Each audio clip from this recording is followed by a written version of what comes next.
मन के मधुबन में तुम चले आओ, मन के मधुबन में तुम चले आओ। मेरी सांसों में अब समा जाओ, दिल के आंगन में प्यार बरसाओ। मन के आंगन में प्यार बरसाओ, मन के मधुबन में तुम चले आओ। मेरी सांसों में अब समा जाओ, दिल के आंगन में प्यार बरसाओ। दिल के आंगन में प्यार बरसाओ, मन के मधुबन में तुम चले आओ।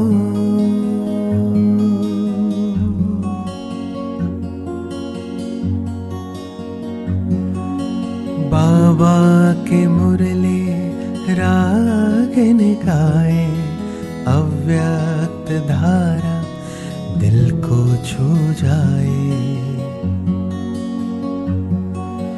बाबा के मुरली रागन गाए, अव्यक्त धारा दिल को छू जाए। क्रांति का ऐसा करिश्मा कहाँ, क्रांति का ऐसा करिश्मा कहाँ। दिल के आंगन में प्यार बरसाए, प्यार बरसाए।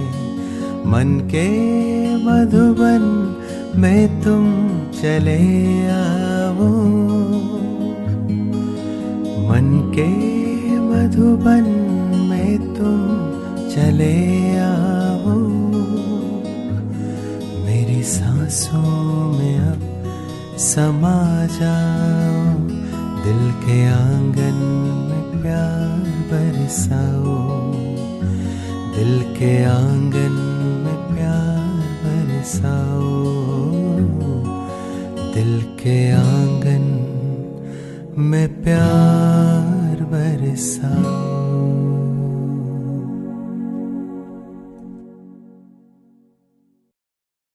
ओम शांति।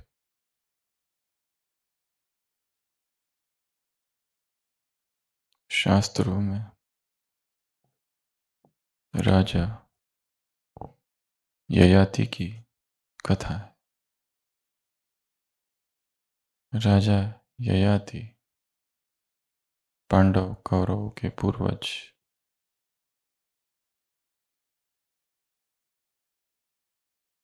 अत्यंत विलासी,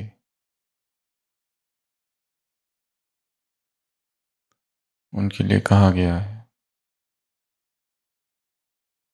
जब उनकी मृत्यु का समय आता है, मृत्यु के दूत आते हैं उन्हें ले जाने,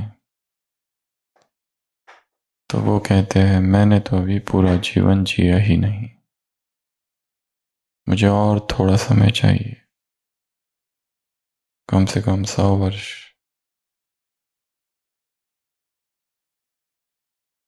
मृत्यु के देवता कहते हैं कि ये नहीं हो सकता, और यदि तुम्हें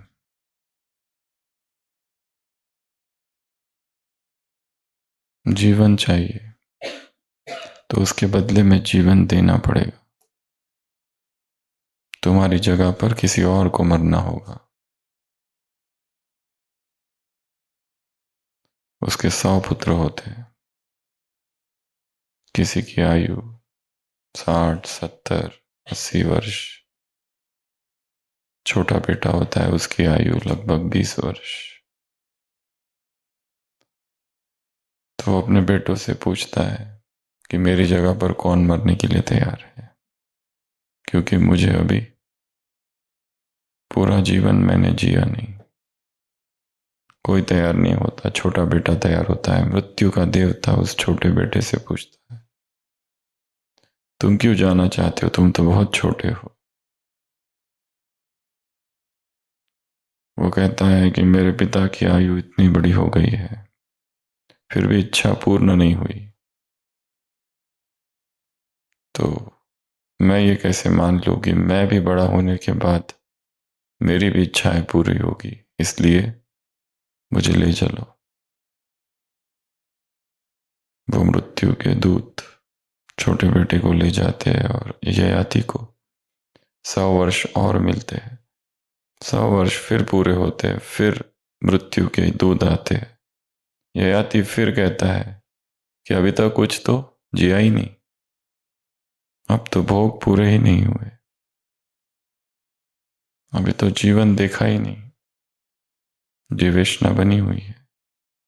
फिर कोई एक मृत्यु, तब तक और 100 पुत्र हो जाते, और एक पुत्र फिर जाने को तैयार होता है, और 100 वर्ष पूरे होते हैं। फिर मृत्यु के दूत आते हैं। वो कहता है ना, अभी तो इच्छा पूरी नहीं हुई, जिया कहाँ अभी। ऐसा 10 बार होता है। और फिर 10वीं बार फिर मृत्यु के दूत आते हैं ययाति को ले जाने। वो कहता है अब मैं तैयार हूं, क्या इच्छा पूरी हो गई। वो कहता है इच्छा है तो पूरी होती ही नहीं, परंतु मैं जीवन का एक अटल सत्य समझ गया हूं, क्योंकि इच्छाएं दोषपूर्ण है। वो उस घड़े की तरह है जिसमें 100 छेद है। वो उस भिक्षा पात्र की तरह है जिसकी कोई तलेटी नहीं, जो कभी भरता ही नहीं, जो कभी पूर्ण ही नहीं होता। इच्छाएं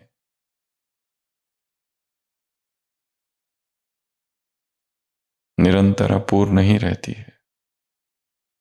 वो समुद्र की उन लहरों की तरह है जो कभी रुकती ही नहीं, आती ही रहती है।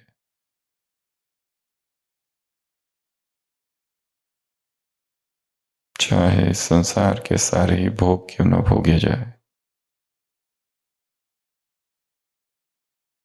भोग खत्म हो जाएंगे परंतु इच्छा नष्ट नहीं होगी।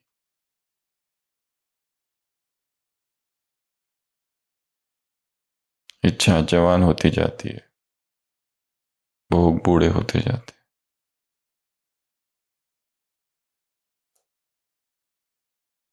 इन तृष्णाओं के स्वभाव को समझना है। कभी भी तृप्ति नहीं है उसमें, और भोग के बाद योग नहीं, रोग है।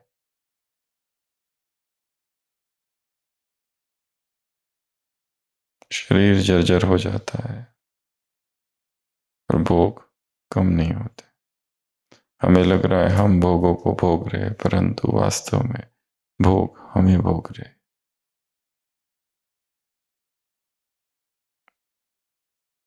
तेन तत्वेन भोगनिता, इस संसार के भोगों को उनको त्याग कर भोगो, ऐसा शास्त्रों में लिखा है। Enjoy the world by giving up the world.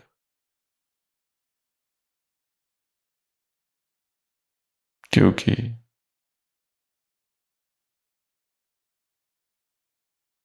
कोई लिमिट ही नहीं है। ये ययाति बहुत प्रसिद्ध है इसी एक बात के लिए। वो प्रमाण है अतृप्ति का।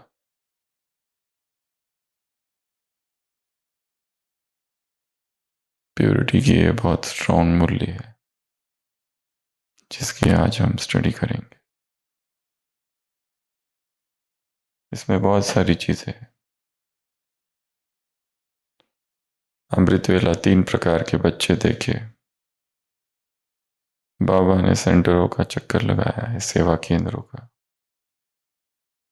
अमृत वेला 3 प्रकार के बच्चे, मुरली में 3 प्रकार के स्टूडेंट्स, दिनचर्या में 3 प्रकार के कर्मयोगी बच्चे।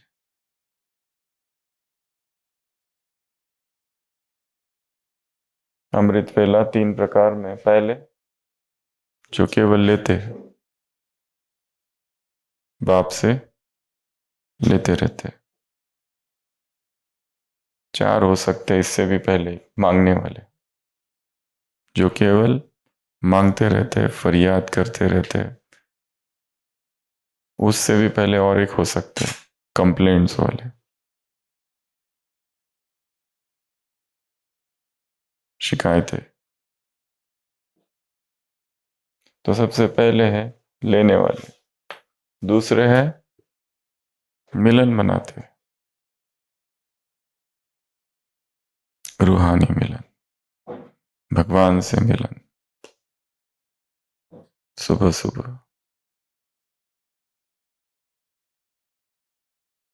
आत्मा शरीर से बहुत सहज ऊपर जा सकती है।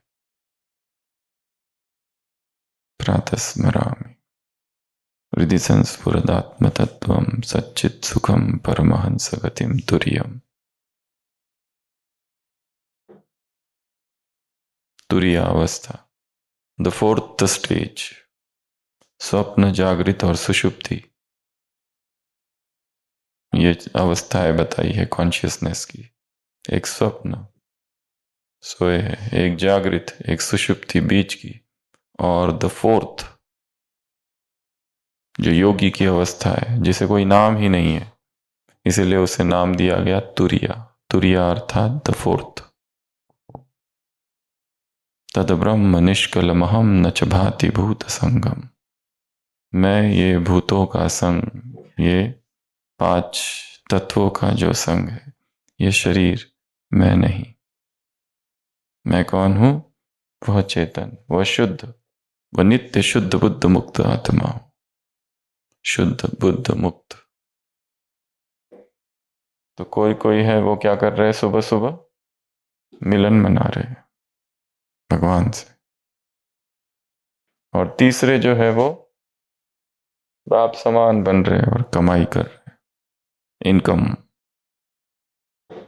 एक तो अमृत वेला इनकम है, एक पढ़ाई में इनकम है, और फिर सारे दिन में सेवा में इनकम है। Triple income.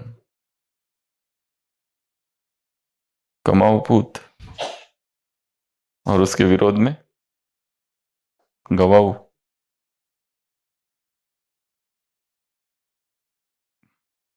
मुसीबत हुसैन। तो अमृत वेले ये 3 बच्चे देखे, कुछ जो लेने में बिजी थे, कुछ केवल मिलन मना रहे थे। ये भी बहुत अच्छी अवस्था है।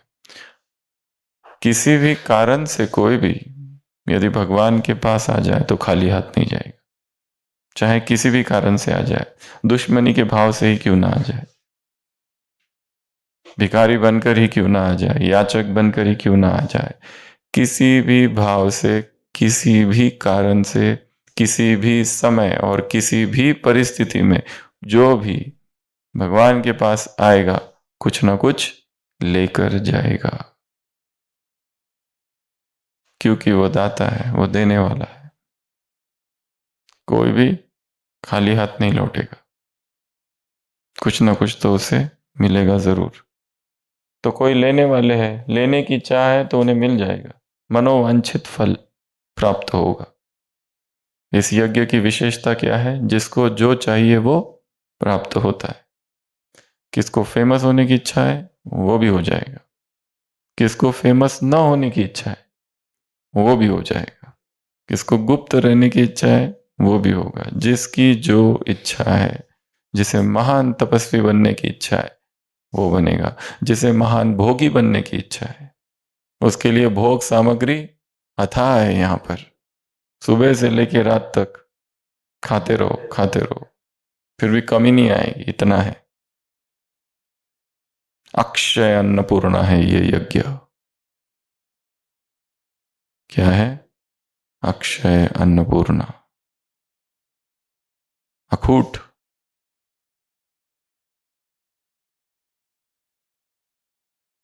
जिसे जो चाहिए वो मिलेगा।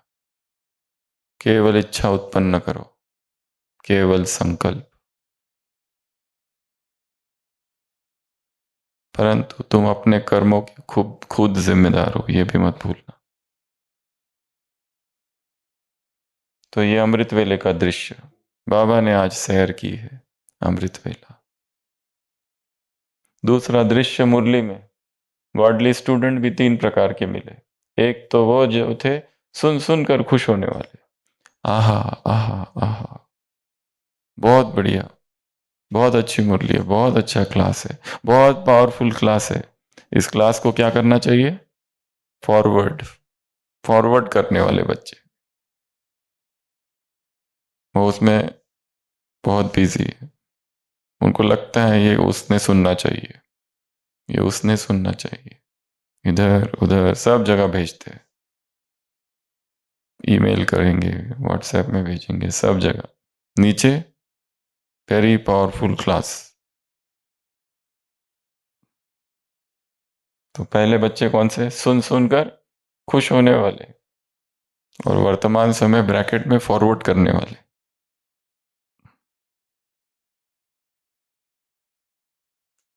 और जिसको फॉरवर्ड होता है वो क्या करता है, फॉरवर्ड। और जिसको वो फॉरवर्ड करता है वो क्या होता है, और फॉरवर्ड, फॉरवर्ड, फॉरवर्ड। होमवर्क की भी चोरी हो रही है, ग्रुप्स में होमवर्क की भी चोरी, किसी और का होमवर्क नाम मिटा के अपना नाम डाल के पोस्ट, होमवर्क चोर।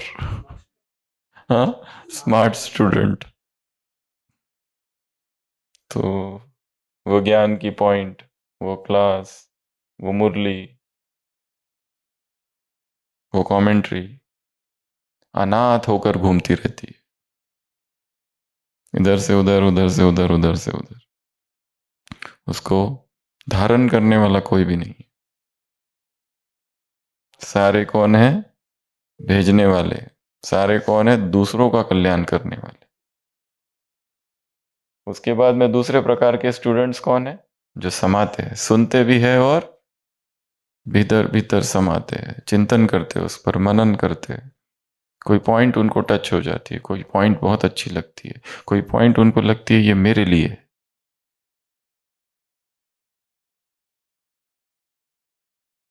केवल ऊपर ऊपर का दिखावा करने वाले नहीं, धारण करने वाले। स्वामी विवेकानंद ने अपने लिटरेचर में, व्याख्यानों में एक वर्णन किया है एक भोले बाबा का। वो कहते हैं मैं एक भोले बाबा से मिला, वो ब्रह्म ज्ञानी थे। प्लेग आया था, लोग मर रहे थे, वो कहते सब अनित्य है, जो मर रहे हैं मरने दो, कौन मर रहा है कौन जिंदा है, सब अनित्य है। मरने वाला कौन, मारने वाला कौन। अगर कोई किसी अमीर किसी गरीब को पीट रहा है तो वो कहते थे कौन किसको पीट रहा है, सब ब्रह्म ही है, मारने वाला भी ब्रह्म, पीटने वाला भी ब्रह्म। पर खुद जब वो भिक्षा लेने जाते थे और उन्हें भिक्षा नहीं मिलती थी, तब वो गालियों की बौछार करते थे।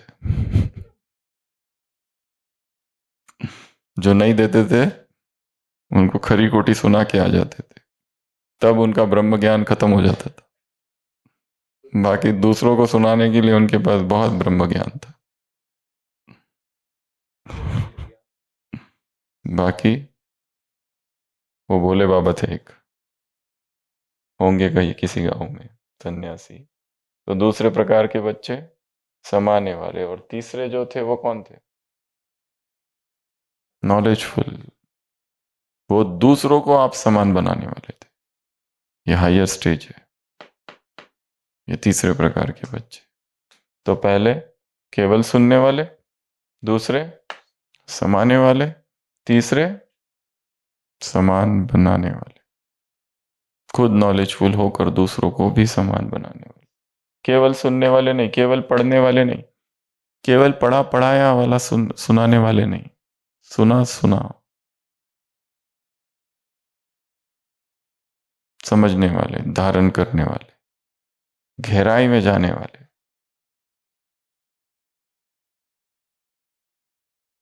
ऊपर ऊपर से पढ़ लिया, और ऊपर ऊपर से टेस्ट देने वाले नहीं, गहराई से। इसलिए आज की मुरली जरा अच्छे से पढ़ना, गहराई से, क्योंकि आज की जो टेस्ट है ये एकदम अलग है। आज की टेस्ट रोज वाली नहीं है, यस नो यस नो। एक दिन यस यस यस, दूसरे दिन नो नो नो। एक दिन हाँ हाँ हाँ, एक दिन ना ना ना ना ना। आज ना हाँ वाली है ना ना वाली है, आज कुछ और ही है।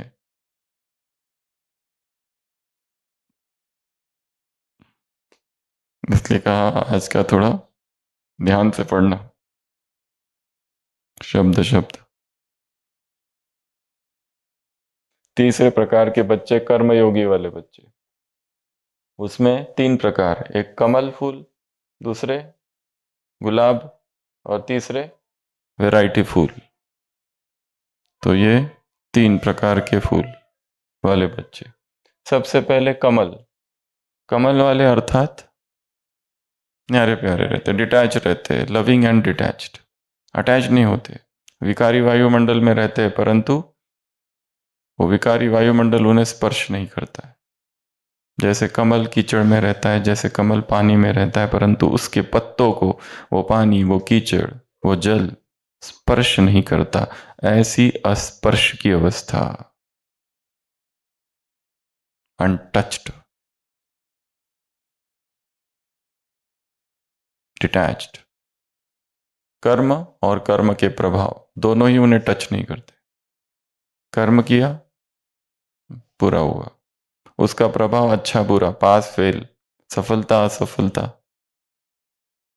निंदा स्तुति जो भी है, उससे अटैच, डिटैच्ड।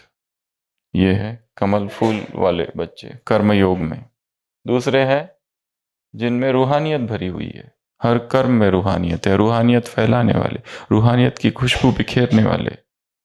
कर्म बहुत साधारण है, ऐसे नहीं कि असाधारण स्किल्स है इनमें, बहुत सारी स्किल्स। दादियों में कौन सी स्किल्स थी? दादी जान की तीसरी पड़ी हुई थी बस, ना हिंदी ना सिंधी। नहीं, दादी कहती है ना, मुझे ना हिंदी ढंग से आती थी ना सिंधी ढंग से आती थी, इंग्लिश तो बिल्कुल भी नहीं, अनपढ़। ऐसी महिला विदेश जाती है और विदेश की सेवाओं का विस्तार करती है। तो ये वो बच्चे हैं जिनमें एक्स्ट्राऑर्डिनरी स्किल्स नहीं है, ये बहुत ज़्यादा क्रिएटिव भी नहीं है, स्किल्स नहीं है, कोई क्रिएटिविटी नहीं है, परंतु रूहानियत है, पावर ऑफ स्पिरिचुअलिटी, प्यूरिटी की बहुत स्ट्रॉन्ग पावर है। इसलिए उनके साधारण शब्द, हल्के फुल्के शब्द भी आत्माओं को प्रभावित करते हैं। तो ये रूहानी गुलाब। तीसरी जो ग्रुप है बच्चों का वो है वैरायटी पुष्प। इसमें दो प्रकार, एक सूर्यमुखी जो बाप के सामने जब रहते हैं तब खिले हुए रहते हैं, अन्यथा मुरझा जाते हैं, कलियां बन जाते हैं। जब तक मधुबन में है तब तक सब ठीक, तीव्र पुरुषार्थ। जब तक सेंटर में रहते तब तक तीव्र पुरुषार्थ है, जैसे ही घर में गए खलास।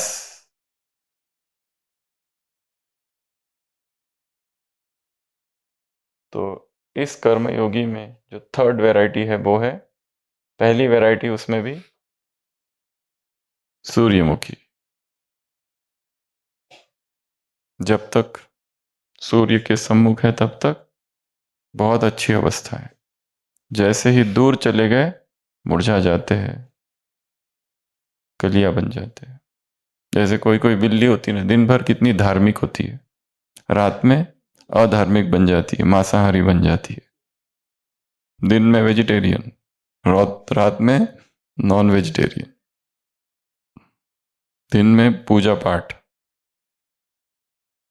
शास्त्र पढ़ेंगे, रात में चूहों का शिकार। दूसरी वैरायटी है इसमें रंग रंग बिरंगी फूल, उनका रंग और रूप बदलते रहता है। कभी कुछ रंग, कभी कुछ रंग, रंग रूप बदलने वाले। तो ये ऐसा कितने हो गए? ये 9 वेराइटीज। अमृत वेला 3, फिर गॉडली स्टूडेंट लाइफ की 3, और कर्म योग के 3।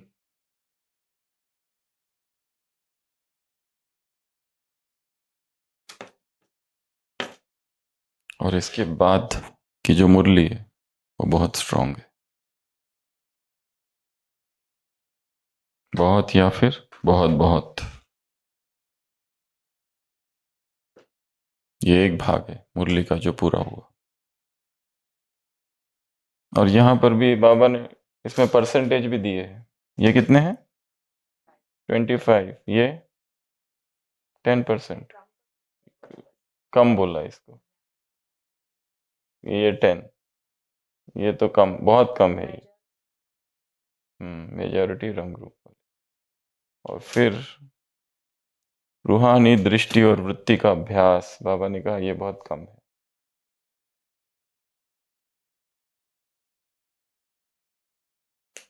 इसकी तो एक एक लाइन इतनी पावरफुल है, इसको ऐसे के ऐसे पढ़ना पड़ेगा। वास्तव में ब्राह्मण आत्मा अगर संकल्प में विकारी दृष्टि और वृत्ति रखती है, अर्थात इस चमड़ी को देखती है, चमड़ी अर्थात जिस्म द्वारा विकारी भावना रखते हैं, तो ऐसी भावना रखने वाले भी महापापी की लिस्ट में आ जाते हैं। ऐसी भावना रखने वाले भी महापापी के लिस्ट में आ जाते हैं। गीता में 3 द्वार बताए हैं, काम, क्रोध और लोभ। ये 3 क्या है? नरक के द्वार। उसमें से इस मुरली में चर्चा है काम की। इस चमड़ी को देखना, विकारी भावना पैदा करना,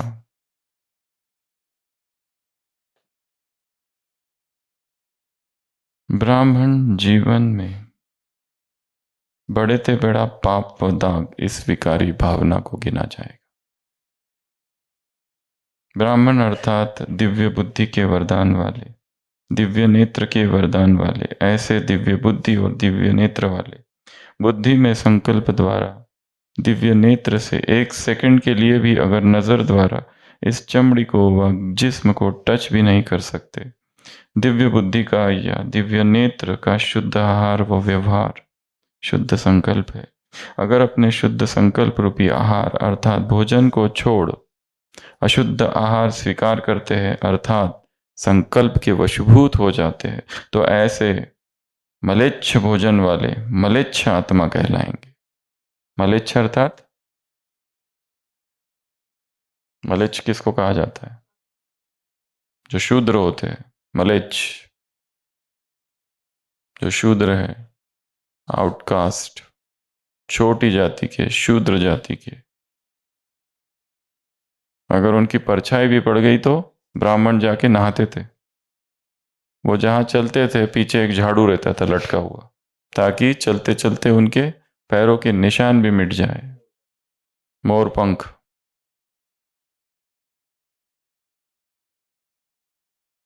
हीन हेय दृष्टि से जिनको देखा जाता था, ऐसे शूद्र, निकृष्ट, म्लेच्छ,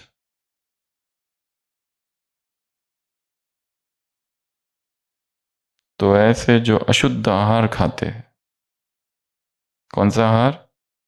अशुद्ध संकल्प का आहार, उन्हें दूसरा और नाम दिया है, अर्थात महापापी। महापापी, आत्मघाती, आत्मघाती, महापापी और मलेच्छ, ये 3 नाम दिए। इस महापाप के संकल्प से भी स्वयं को सदा बचाने का प्रयत्न करो, नहीं तो इस महापाप का दंड बहुत कड़े रूप में भोगना पड़ेगा। इसलिए दिव्य बुद्धि और सदा शुद्ध आहारी बनो। कौन सा आहार स्वीकार करो? केवल शुद्ध। और शुद्ध आहार कहाँ से मिलेगा? मुरली से। शुद्ध संकल्प कहाँ से आएंगे? ज्ञान से, अध्ययन से, स्टडी से।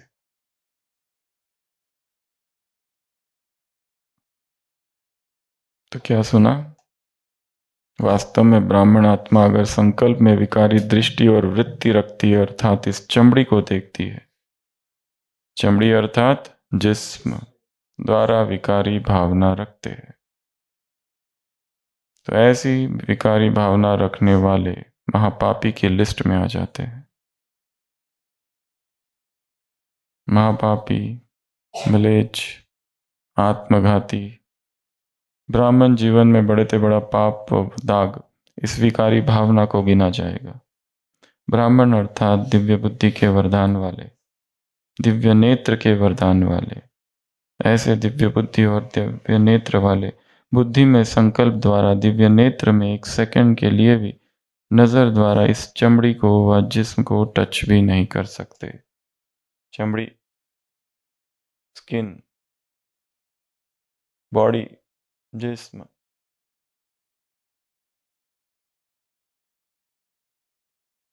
इसे केवल पहचानना है, पहचानते ही वो भाग जाता है। माया से मुक्त होने का साधन, मुक्ति का साधन क्या है? माया को पहचान लेना, बस।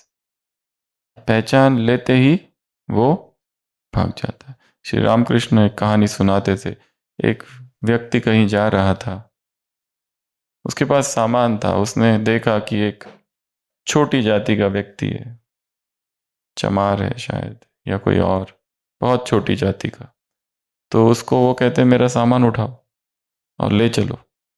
वो कहता है मैं कैसे ले चलूं, मैं छोटी जातियों का। वो कहता, कुछ नहीं होता है, मैं कुछ जात पात नहीं मानता, आ जाओ, उठा के लेके चलो। वो डरते हुए लेके जाता है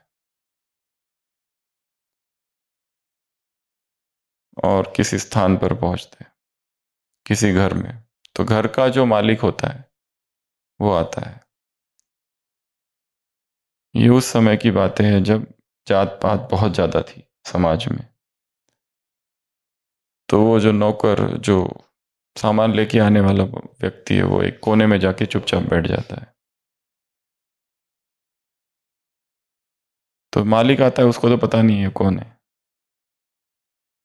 तो ये दोनों बैठते हैं, तो मालिक उसको भी कहते हैं आओ तुम भी आओ बैठो हमारे साथ। वो कहता है नहीं नहीं मैं नहीं आऊंगा। वो कुछ बोलता नहीं, चुप ही रहता है। वो फिर भी कहता है आओ आओ बैठो। और फिर वो मालिक कह देता है कि तुम छोटी जाति के तो नहीं हो, शूद्र तो नहीं हो। जैसे वो कहता है वो व्यक्ति वहां से भाग जाता है।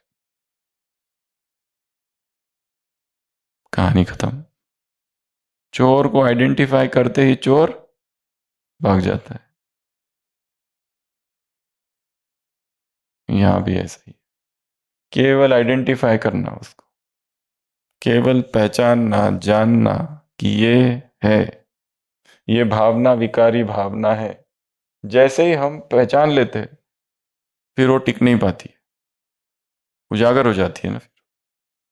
फिर वो भाग जाती है और तुरंत फिर शुद्ध संकल्प आने लगेंगे। बुद्धि में संकल्प द्वारा दिव्य नेत्र में एक सेकंड के लिए भी नजर द्वारा इस चमड़ी को व जिस्म को टच भी नहीं कर सकते। कौन? दिव्य नेत्र के वरदान वाले, दिव्य बुद्धि वाले, दिव्य नेत्र वाले। दिव्य बुद्धि का, दिव्य नेत्र का शुद्ध आहार और व्यवहार शुद्ध संकल्प है। कौन से संकल्प उत्पन्न करने हैं? शुद्ध। कहां से मिलेंगे? मुरली से। मुरली को स्टडी करने से उसमें से पॉइंट्स निकालो, नए नए पॉइंट्स, अच्छे अच्छे पॉइंट्स, अलग अलग पॉइंट्स। है बात एक ही, आत्मा समझ बाप को याद कर। और उसको समझाने के लिए इतनी हजारों मुरलियां है।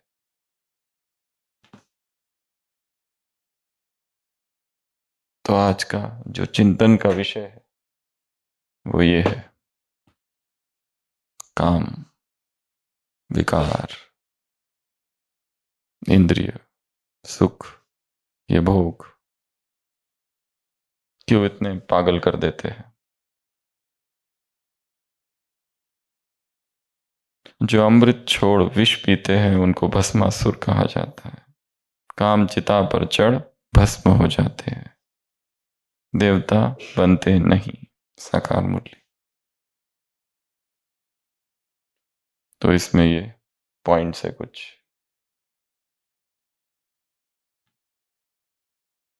जिसकी 8 पॉइंट्स पहले ले चुके हैं।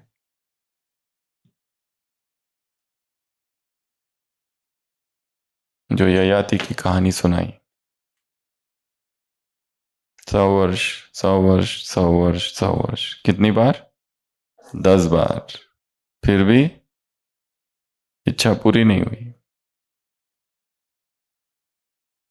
एक बाप अपने बेटों के सामने गिड़गिड़ाए कि मेरी जगह तुम मरो, मुझे और इच्छाएं बाकी है मेरी। और बेटे देखो भी कैसे, बेटे तैयार है। उन्होंने जान लिया पिता क्या कहते हैं। पिता की अवस्था देखकर ही सीख गए।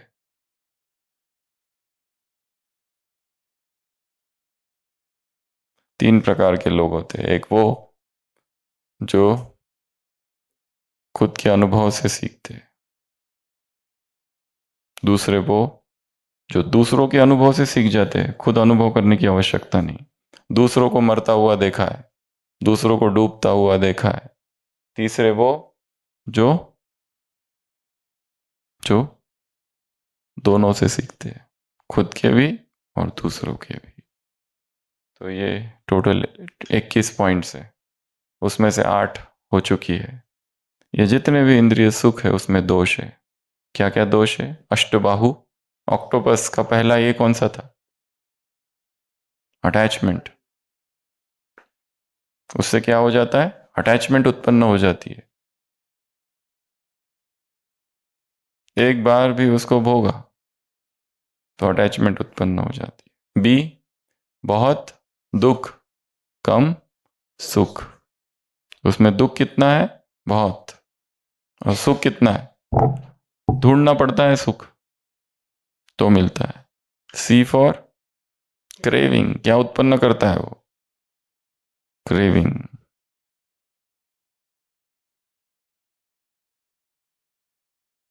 बेटा अपने पिता से कहता है कि आप जो मुझे कहते हो शराब छोड़ो शराब छोड़ो, मैं शराब हमेशा के लिए छोड़ दूंगा। बेटा व्यसनी है, एडिक्ट है। वो कहता है कि पिताजी मैं शराब हमेशा के लिए छोड़ दूंगा, आप एक बार इसको चक्कर देखो, बस चक्कर देखो, और उसके बाद में अगर आपने मुझे कहा तो मैं तुरंत छोड़ दूंगा। पिताजी चक के देखते हैं और बेटे से कहते हैं कोई बात नहीं, तुम छोड़ो या ना छोड़ो ये अब तुम पर है, पर मैं नहीं छोड़ूंगा अब।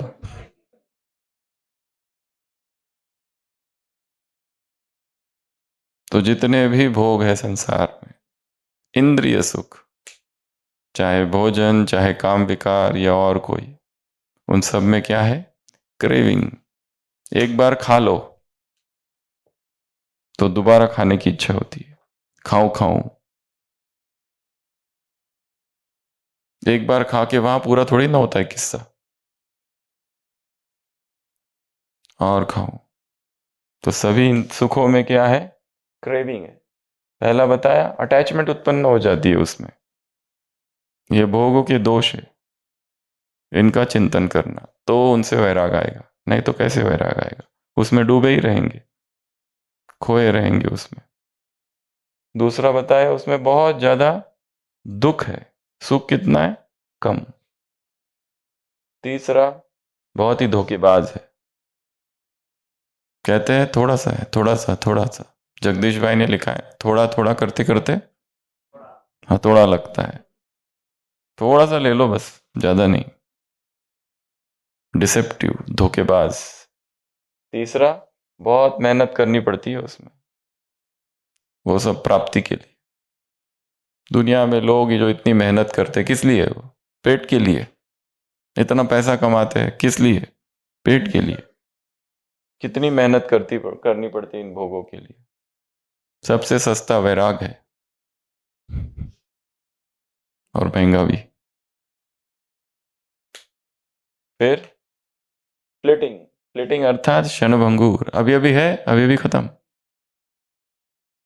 बहुत अच्छी चीज है, खाई, ठीक है, खाने के बाद यहाँ अंदर जाने के बाद पता चलता है क्या कुछ क्या था? केवल टेस्ट, टिटिलेशन, सेंसेशंस, संवेदना है वो सुखद, उस सुखद संवेदनाओं के प्रति लगाव है बस। बाकी शरीर को क्या मिल रहा है उसका कोई लेना देना नहीं। अगला, हर भोग ज्ञान का दुश्मन है। ये बहुत स्ट्रांग वाक्य है जो भोगों से वैराग दिलाएगा।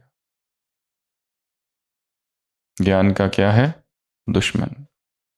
अगला, लत बन जाती है उसकी। एक तो बताया अटैचमेंट, और ये है उससे ऊपर की स्टेज एडिक्शन।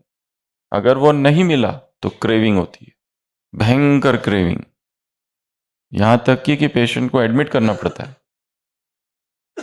और जब भी पेशेंट किसी और चीज के लिए, जो जैसे रोज बीड़ी पीता है, सिगरेट जो भी करता है, और उसको हार्ट अटैक आ जाए, तो हार्ट अटैक तो आ जाता है, हार्ट अटैक की ट्रीटमेंट चलती है 3 दिन, तीसरे दिन उसकी हालत खराब हो जाती है, क्योंकि 3 दिन से पिया नहीं है, 3 दिन से उसकी दवाई उसको मिली नहीं है, मेन दवा।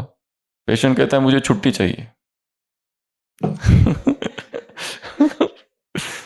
वो तो अभी तक तो ठीक था सब, अभी रुको थोड़ा, ट्रीटमेंट चालू है, नहीं नहीं नहीं मुझे छुट्टी चाहिए, अब भी छुट्टी चाहिए। कोई तो फिर किसी को मार भी देते हैं, दादी की तबीयत खराब है, ये मर गया वो मर गया, अभी जाना है। पर कारण क्या होता है? मिसिंग, क्रेविंग, बेचैनी, तलब, विड्रॉल सिम्टम्स, ऐसे हाथ कंपन होने लगते हैं, ऐसे ऐसे होते हैं। चिल्लाता है पेशेंट, दो दो तीन तीन लोग बांध पकड़ के रखते हैं, एकदम भयंकर अवस्था हो जाती है, उसको कहते हैं विड्रॉल सिम्टम्स। तो यहां पर भी वैसा ही होता है।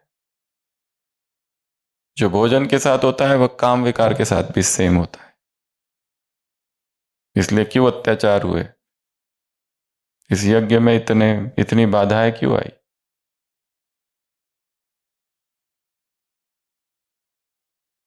व्यक्ति वायलेंट हो जाता है, मरने मारने के लिए तैयार हो जाता है, क्योंकि उसका प्यार आत्मा से था ही नहीं, जिस्म में था।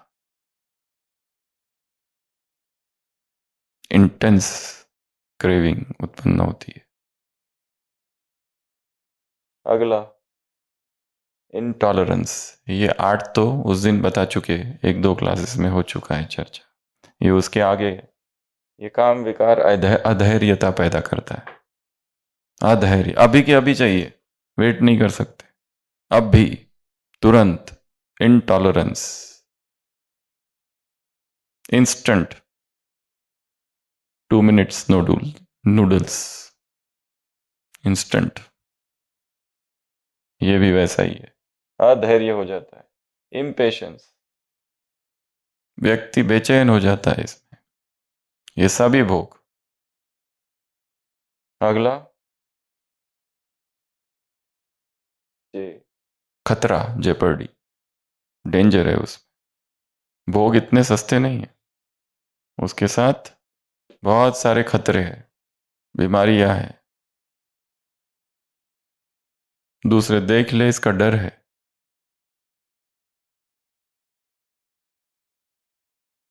अगला,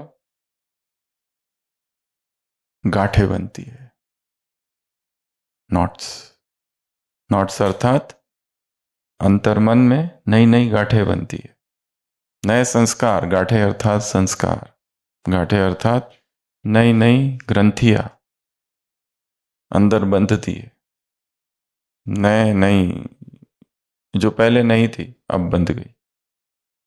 यहां जीवन का लक्ष्य है आत्मा को मुक्त करना, ये भोग आत्मा को बांधते हैं, गांठें। अगला, अकेलापन अनुभव होता है बार बार, व्यक्ति को हमेशा चाहिए, वो जब नहीं मिलता है तो अकेलापन होता है। जबकि योगी तो वो है जिसे किसी की आवश्यकता नहीं, आराम से उसको कहा गए 4 दिन रहो एक कमरे में बंद, आराम से रह सकता है बिना मोबाइल के, ऑफलाइन। परंतु जहां डिपेंडेंसी है, जहां भोग है, जहां एडिक्शन है, वहां पर क्या उत्पन्न होता है? लोनलीनेस। अगला, मैलेडी अर्थात बीमारियां, illness, STDs, sexually transmitted diseases.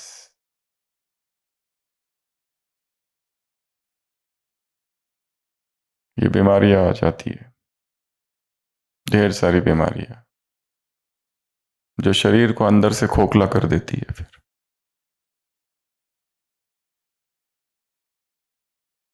अगला, व्यक्ति निग्लिजेंट हो जाता है, अर्थात गैर जिम्मेदार। घर गृहस्थी, कितने सारे पेशेंट्स हमारे पास रोज इसके आते हैं, पूरा घर बर्बाद हो गया है। पति दिन रात पीते रहता है, उसकी पत्नी आती है, उसकी माँ आती है, उसके पिताजी आते हैं, सब समझाते हैं, परंतु वो किसी की नहीं सुनता। ये सब कमाते हैं, नौकरी कर करके दूसरों के घर में खाना बनाती है माँ, पिताजी कुछ वो नक्की पर फोटोग्राफी दिन भर, पत्नी कहीं काम सफाई का काम करती है, और पति राज्य करते हैं, बस खर्च करते रहते हैं, पीते पी कर पड़े रहते हैं। एक तो है जिसको 2 बार रिहैब सेंटर में भेजा, 40,000 रुपये हर मास के, 3 मास रह के आया जोधपुर पुनर्वसन केंद्र, और आते ही उसी दिन से वापस चालू कर दिया। क्या करे अब। वो पूरे 3 मास ना रिश्तेदार से मिलना है, ना मोबाइल यूज करना है, सुबह से लेकर रात तक की दिनचर्या, योगासन, एक्टिविटीज, प्रवचन, सब कुछ। पर जिस दिन आया उसी दिन से चालू, फिर से डाला, फिर से आया, और कई बार तो पूरा ही छोड़ देते हैं। फिर जीवन में कोई मुश्किल हो जाती है, कोई डिस्टरबेंस आता है, इंस्टेंट हैप्पीनेस चाहिए, तो वो इधर से मिलती है और कहीं से नहीं मिलता। तो ये काम भी वैसा ही है। ये चमड़ी का सुख जो बाबा ने कहा है, दृष्टि वृत्ति विकारी हो जाती है भावना, ये म्लेच्छ महापापी आत्मघाती, ये क्रोध के लिए नहीं कहा है, ये काम के लिए क्यों कहा है। मुंह काला करना क्रोध के लिए कहा है क्या? जो क्रोध करता है उसका मुंह काला होता है, पीला होता है उसका, काला नहीं, लाल। काला काम के लिए कहा है। 5वीं मंजिल से गिरना काम के लिए कहा है। महापाप काम के लिए कहा है। महाठग, खड़गोड़ टूटना काम के लिए कहा है। पतित, क्रोधी को पतित कहा जाता है क्या? क्रोधी को पतित नहीं कहा जाता है। पतित किसे कहा जाता है? काम को। और बाप आए हैं पतित को पावन बनाने, क्रोधी को अक्रोधी निक्रोधी बनाने नहीं। वो बात का है, मेन उसका काम है पतित पावन। पतित किसे कहा जाता है? जो काम चिता पर बैठे हैं उनको। क्योंकि काम विकार में देहभान बहुत ज्यादा होता है, हाईएस्ट, और सबसे स्थूल अवस्था है, सबसे लोएस्ट स्टेज है वो। उस स्टेज में ना विश्व कल्याण हो सकता है, उस स्टेज में समाज भी उसे निकृष्ट भाव से देखता है। अगर कोई क्रोध कर दे तो उसका इतनी चर्चा नहीं होती है, पर कोई पॉलिटिशियन, कोई बड़ा व्यक्ति, कोई साधु संत तक पता चल जाए ये सब है, तो वो तो हेडलाइन बन जाती है। क्यों? क्योंकि समाज भी उसे बहुत हेय दृष्टि से देखता है। अगला है आउटबर्स्ट। आउटबर्स्ट अर्थात एकदम भावनाओं का, क्या कहते हैं उसको, दबी हुई भावना का उबाल आता है, आउटबर्स्ट होता है अचानक। व्यक्ति ठीक रहता है, सब कुछ ठीक चल रहा है, और अचानक जो दबा हुआ है वो एक दिन बाहर निकलता है। भावनाओं का संवेग, आउटबर्स्ट, उद्विग्न हो जाता है, तूफान उठता है, उद्वलित हो जाता है चित्त, बेचैन हो जाता है, एजिटेटेड, एजिटेशन, तो ऐसा बस्ट होता है उसमें। उसके बाद में काम विकार में डूबा हुआ व्यक्ति क्या करता है? पी फॉर प्लॉट, षड्यंत्र करता है। कैसे कैसे कैसे स्कीम बनाता है, प्लॉट करता है। उस व्यक्ति को, उसकी तारीफ करता है, उसके गुणों की तारीफ करता है, उसके सौंदर्य की तारीफ करता है, उसे प्रभावित करने की कोशिश करता है। लक्ष्य वो व्यक्ति नहीं है, लक्ष्य उसका शरीर है।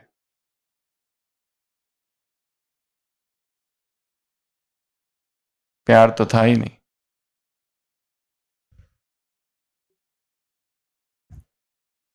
तो 16 प्लॉट, 17 क्वांड्री, क्वांड्री अर्थात डिलेमा, डिलेमा अर्थात दुविधा की अवस्था, इधर या उधर, इधर या उधर, निरंतर ये द्वंद्व चलते रहता है, इधर जाऊं या उधर जाऊं, इधर जाऊं या उधर जाऊं। इसको कहते हैं to be not to be. Hamlet की, शेक्सपियर का जो हैमलेट है ना, अनिर्णय की अवस्था में, इधर या इधर, इधर या इधर, इधर या उधर। तो ये सारे भोग डिलेमा की अवस्था उत्पन्न करते हैं। डिलेमा अर्थात दुविधा, क्वांड्री जिसको कहते हैं। 18 रिग्रेट, रिग्रेट अर्थात पश्चाताप। नहीं करो तो बेचैनी और करो तो पश्चाताप। ये हर विकार, हर भोग का ये अटल सत्य है। वो क्या उत्पन्न करता है? बेचैनी। अगर नहीं जाओ उसमें तो बेचैनी, और जाओ तो रिग्रेट, पश्चाताप। 18th 19th व्यक्ति क्या बन जाता है? स्वार्थी। वो दूसरों का नहीं सोचता है, फिर दूसरों की भावनाओं का नहीं सोचता, उसे केवल चाहिए, और उसके लिए वो कुछ भी करने को तैयार है। टेम्पटेशन, जीवन टेम्पटेशन से भरा रहता है, रेजिस्ट नहीं कर पाते, छोटे छोटे टेम्पटेशंस आते रहते हैं, and they give in. And last ये क्या है? बहुत बहुत छी, बहुत बहुत गंदा।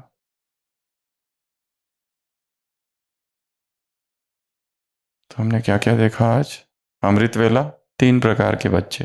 पहला लेने वाले, दूसरे अपने अंदर समाने वाले, समाने वाले मिलन मनाने वाले, और तीसरे कमाई करने वाले अर्थात बाप समान। तो अमृत वेला 3 प्रकार के बच्चे। बाबा को क्लासिफिकेशंस बहुत पसंद है। आज 3 प्रकार के बच्चे देखे, आज 4 प्रकार के देखे, आज 5 प्रकार देखे, 5वें प्रकार में और 2 प्रकार के देखे। हाँ, सुनाने में इजी हो जाता है और लंबा खींच सकते हैं। दूसरे बच्चे, मुरली के स्टूडेंट्स 2 प्रकार के हैं, 3 प्रकार के। पहले स्टूडेंट केवल सुनते हैं, आहा आहा आहा, और ब्रैकेट में फॉरवर्ड करते रहते हैं, very good class, very good class, very good class. बाकी क्लास अनाथ, उसको सुनने और धारण करने वाला कोई नहीं है, कोई धनी दोरी नहीं उसका। तो ये पहले बच्चे। दूसरे जो समाते हैं, ज्ञान सुनते सुनते ही भीतर समाने लगते हैं, समाने लगते हैं। तीसरे समान बनते हैं और दूसरों को भी समान बनाते हैं। तो ये 3 प्रकार के बच्चे मुरली में, स्टूडेंट्स में। और तीसरा कर्मयोगी में 3 प्रकार के। पहले कमल, जो अनटच्ड रहते हैं, जिन्हें कर्म और कर्म का प्रभाव, परिणाम टच नहीं करता, न्यारे रहते। दूसरे बच्चे रूहानी गुलाब, रूहानी गुलाब अर्थात जो रूहानियत से भरे। उनमें जरूरी नहीं है बहुत ज़्यादा स्किल्स है, पर जो भी है साधारण से कर्म है। बाबा को लोगों ने कैसा देखा? वो गेहूं साफ कर रहे, साधारण सा कर्म है। जगदीश भाई पहली बार बाबा से मिले तो बाबा क्या कर रहे थे? पत्थर उठा रहे थे, जमा कर रहे थे, वो रास्ता जो था। परंतु छोटे कर्मों में भी स्थिति कैसी है? बहुत ऊंची। चाहे हजारों लाखों लोगों के सामने भाषण दे रहे हैं या वॉशरूम साफ कर रहे हैं, स्थिति same. Before enlightenment, before enlightenment कहावत क्या है? Chop wood, fetch water. After enlightenment, chop would, fresh fetch water. अर्थात ज्ञान से पहले जो अवस्था थी, क्या करते थे? लकड़ियां तोड़ते थे, पानी भरते थे। फिर वो व्यक्ति को महाज्ञान प्राप्त हुआ, एनलाइटनमेंट हुआ। अब क्या कर रहा है? सेम, अभी भी पानी भर रहा है, अभी भी लकड़ियां काट रहा है, परंतु स्थिति कैसी है अब? बहुत ऊंची। कर्म वही है, कर्म में कोई ज्यादा प्रभाव नहीं, ऊपर से तो सेम ही दिख रहा है। परंतु स्थिति अब ऊंची चली गई। अब वो नहीं रही स्थिति। Before enlightenment chop wood fetch waters, after enlightenment chop woods fetch water, same. तो ये हमने 3 प्रकार के बच्चों में पहला बच्चा कमल पुष्प, कमल पुष्प अर्थात डिटैच्ड। दूसरा रूहानी गुलाब अर्थात रूहानियत से भरपूर। तीसरे में 2 वैरायटी थे। एक थे सूर्यमुखी, सूर्यमुखी अर्थात जब तक मधुबन में है बाबा के सामने तब तक ठीक, यहां से रेलवे स्टेशन पहुंचे आबू रोड, अभी बैठे भी नहीं है ट्रेन में, खत्म।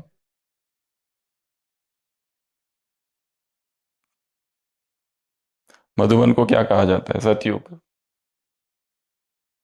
ज्ञान सरोवर, ऐसा कोई क्लासिफिकेशन नहीं है, पर किसी ने कहा था त्रेता,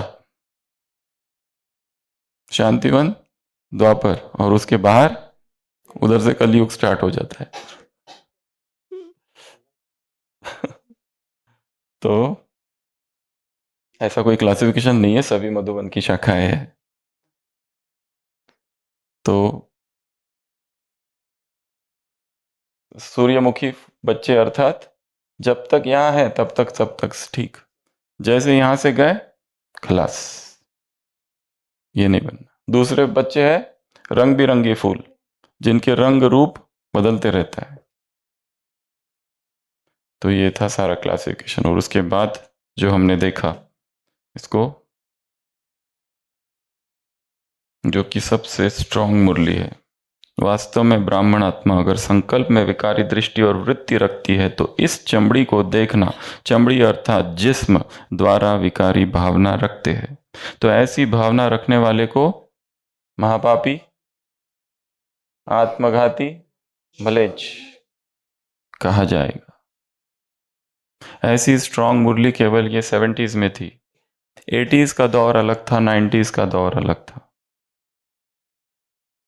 अगर मुरलियों की हिस्ट्री देखो तो धीरे धीरे धीरे धीरे बहुत हल्की हल्की होती गई फिर, पर जो 69 की सबसे स्ट्रांग है, और फिर 70s की, और फिर 80s की, छोटे छोटे ग्रुप बाबा से मिल रहे हैं, तो इतनी स्ट्रांग स्ट्रांग बातें उसमें आई है। ब्राह्मण जीवन में बड़े से बड़ा पाप व दाग इस विकारी भावना को गिना जाएगा। ब्राह्मण अर्थात दिव्य बुद्धि के वरदान वाले, दिव्य नेत्र के वरदान वाले, ऐसे दिव्य बुद्धि और दिव्य नेत्र वाले, बुद्धि में संकल्प द्वारा और दिव्य नेत्र में एक सेकंड के लिए भी नजर द्वारा इस चमड़ी को व जिस्म को टच भी नहीं कर सकते।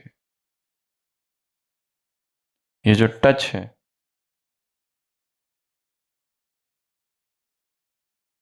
ये बहुत इंटेंस सेंसेशन क्रिएट करता है। सारा खेल सेंसेशंस का है। ये विषय और ये इंद्रिय, विषय इंद्रियों से जैसे टकराते हैं, एक संवेदना उत्पन्न होती है जिसको कहते हैं सेंसेशन। और ये सेंसेशन कई बार बताया, एक है प्लेजेंट, एक है अनप्लेजेंट। प्लेजेंट जो है उसके प्रति आसक्ति हो जाती है बस, और जो अनप्लेजेंट है उसके प्रति द्वेष उत्पन्न होता है। कोई सुई चुभाता है तो वापस हम अपने आप को बचाते। राग और द्वेष, राग और द्वेष, सारा खेल इन 2 ही विकारों का है। वो 5 विकार है ही नहीं, उनके भी डेप्थ में अगर जाओ तो ये है। क्योंकि ये विकार का ये जो सेंसेशन है, ये कहाँ स्टोर होता है? सबकॉन्शियस माइंड में।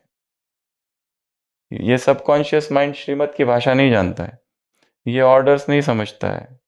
इसे भाषा कौन सी समझ में आती है? संवेदना की। इसके अंदर रिटेंशन रहता है उस भोग की, स्मृति की। फिर वो कितना भी ज्ञान आ जाए फिर भी डूब जाते हैं। और फिर ये सारी 21 बातें सुनाई, सेंशुअल हैप्पीनेस जो भी है उसके दोष है। ये अटैचमेंट उत्पन्न हो जाती है, क्रेविंग, डिसेप्शन, ये सब सब सब सब जो भी 21 पॉइंट्स यहाँ पे सुनाई। लास्ट में पांडवों से मिले हैं बाबा और उनको कहा हार्ड वर्किंग है, प्लानिंग इंटेलेक्ट है, न्यारे प्यारे है, लॉटरी। ये 2-3 बातें हैं। तो ये एक मुरली है। तो आज का होमवर्क नंबर 1, ये जो 21 पॉइंट्स बताए हैं, ये डिफेक्ट्स है सेंशुअल हैप्पीनेस के। अगर इस संसार से वैराग दिलाना है स्वयं को, तो बैठकर एकांत में और मौन में चिंतन करना पड़ेगा कि जो जीवन मैं जी रहा हूँ वो किस तरह का जीवन है। वैराग वाला है, त्याग वाला है, तप वाला है, या भोग वाला है? किस टाइप का जीवन है? एक। दूसरा, जो दूसरी मुरली है 20 तारीख वाली, इस मुरली का होमवर्क सबको करना है, डूज और डोंट्स। कौन सी मेथड? डूज और डोंट्स। 2 कॉलम बनाने हैं, एक तरफ लिखना है डूज और दूसरी तरफ लिखना है डोंट्स। क्या करना है, क्या नहीं करना है। तो पहली स्टेप, मुरली को पढ़ना, अच्छे से पढ़ना। कौन सी मुरली? 20/9/75 की फर्स्ट रीडिंग। फिर उसमें से देखना क्या क्या करने को कहा है, वो किधर डालना? डूज में। और जो डोंट्स है उधर क्या डालना? जो नहीं करना। और एक चीज, जो चीज हमें नहीं करना है अपनी डायरी में उसको लिख के रखना। और नीचे क्या लिखना? ऊपर लिखना, बाबा ने मना किया है। क्या लिखेंगे? बाबा ने मना किया है। That's it. तो ये इतनी पॉइंट्स हमको बहुत हेल्प करेगी। तो आज केवल 2 ही होमवर्क है। पहला, पहले तो वो 3 3 3 प्रकार के बच्चे, अमृत वेला 3, मुरली में 3 गॉडली स्टूडेंट, 3 कर्मयोगी। मन को ज्ञान में बिजी रखना है। अगर बिजी नहीं रखोगे तो मन कहाँ जाता है? नीचे। जैसे बॉल को फेंको तो वो कहाँ जाएगा? नीचे नीचे ही जाएगा, ऊपर आने का कोई चांस नहीं है उसको। इसके लिए mind wants to go to lower consciousness, उसको धीरे धीरे ऊपर हायर कॉन्शियसनेस में स्थित करेंगे। और आधार है मुरली, अध्ययन। तो पहला वो, फिर ये 21 पॉइंट्स, और दूसरी मुरली से डूज और डोंट्स। कॉलम बनाएंगे डूज, कॉलम बनाएंगे डोंट्स। तो मुरली में पढ़ते पढ़ते ही दिखाई देगा कि ये करना है, ये नहीं करना है, ये जो नहीं करना है इधर डालना है। ठीक है, तो आज का ये होमवर्क है। तो आज हमारे बीच में हरीश भाई जी है।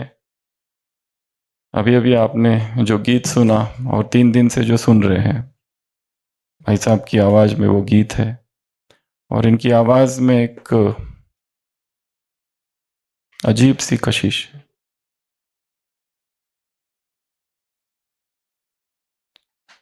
एक अजीब सा नशा है, एक अजीब सी उसमें खिंचाव है, जो कि आत्मा को बैठे बैठे ही क्या कर देता है? अशरीरी बना देता है। अनुभव के एक जगत में प्रवेश हो जाती है आत्मा। वो शब्द कई बार बहुत साधारण से है, परंतु महत्व उन शब्दों का भी कम, परंतु गाने वाले की चेतना का होता है। इसलिए जिस अवस्था में व्यक्ति गाता है या किताब लिखता है या बोलता है या कुछ कर्म करता है, उस स्थिति का ज्यादा महत्व है। तो आज मुझे लगता है ज्ञान सरोवर से आए हैं। कैसे आए होंगे पता नहीं इस मौसम में। तो 2 शब्द आपकी तरफ से। ओम शांति। तो सचिन भाई जी की क्लास का अभी थोड़े दिन से ही मुझे नशा चढ़ा है। भाई जी ने बोला कि कैसे आए होंगे पता नहीं, मुझे भी पता नहीं कैसे आया। मतलब लग रहा था कि नहीं पहुंच पाऊंगा, पर पता था कि पहुंचूंगा। ये गाना मुझे आनंद भाई जी ने भेजा था, और मुझे तब पता नहीं था कि और भी भाइयों ने, सिस्टर्स ने गाया है। तो मैंने जैसे ही वो पढ़ा, मन के मधुबन में तुम चले आओ, सो बोला अच्छा सचिन भाई जी ने लिखा है। तो मिला, मैं बस बैठा, और जैसे भाई जी ने बोला कि कई बार कर्तापन का भाव, जैसे कर्म हम कर रहे हैं, तो आप में ऐसे माताएं ज्यादा बैठी हो जो खाना बनाती ना, जिस स्थिति में, मैं उस स्थिति में गाना बनाता हूँ। कि बाबा अच्छा बनवा दो। है ना, वहाँ क्लास में भाई बहन सुने तो उनका बुद्धि का तार बाबा से जुड़ जाए। और भाई की क्लास में बहुत डिटेल में जो चीज़ें समझ में आती है, बाबा तो अब लाइव बैठ के संदली पे सुनाते नहीं है, तो ऐसी जो निमित्त इंस्ट्रूमेंट्स हैं या जो हमारे वरिष्ठ लोग हैं उनसे सुन के हमें वो नशा चढ़ जाता है। और वो नशाई तो फिर नई दुनिया को लेके आएगा, मुझे ऐसा लगता है। बाकी आप ज़्यादा सीनियर हैं, सो मैं 4 लाइन गा दूं है। हम्म, मन के मधुबन में तुम चले आओ, मन के मधुबन में तुम चले आओ, मेरी सांसों में अब समा जाओ, दिल के आंगन में प्यार बरसाओ, दिल के आंगन में प्यार बरसाओ, मन के मधुबन में तुम चले आओ। तो मैंने स्टूडियो में जब ये गाया इतना लाइन, तो हमारे देवरंजन भाई हैं, और उन्होंने बोला कि भाई इसके आगे का मैं बनाऊं क्या? मैं बनाओ, तो उन्होंने बनाया। बाबा के मुरली रागिन गाए, अव्यक्त धारा दिल को छू जाए, बाबा के मुरली रागिन गाए, अव्यक्त धारा दिल को छू जाए, क्रांति का ऐसा करिश्मा कहाँ, क्रांति का ऐसा करिश्मा कहाँ, जीवन ये मेरा वरदान है, वरदान है, मन के मधुबन में तुम चले आओ, मेरी सांसों में अब समा जाओ, दिल के आंगन में प्यार बरसाओ, मन के आंगन में प्यार बरसाओ, मन के मधुबन में तुम चले आओ। ओम शांति।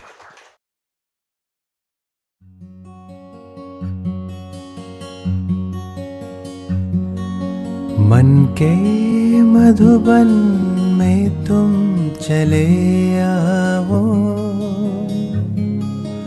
मन के मधुबन में तुम चले आओ, मेरी सांसों में अब समा जाओ, दिल के आंगन में प्यार बरसाओ, मन के आंगन में प्यार बरसाओ, मन के मधुबन में तुम चले आओ, मेरी सांसों में अब समा जाओ, दिल के आंगन में प्यार बरसाओ, दिल के आंगन में प्यार बरसाओ, मन के मधुबन में तुम चले आओ।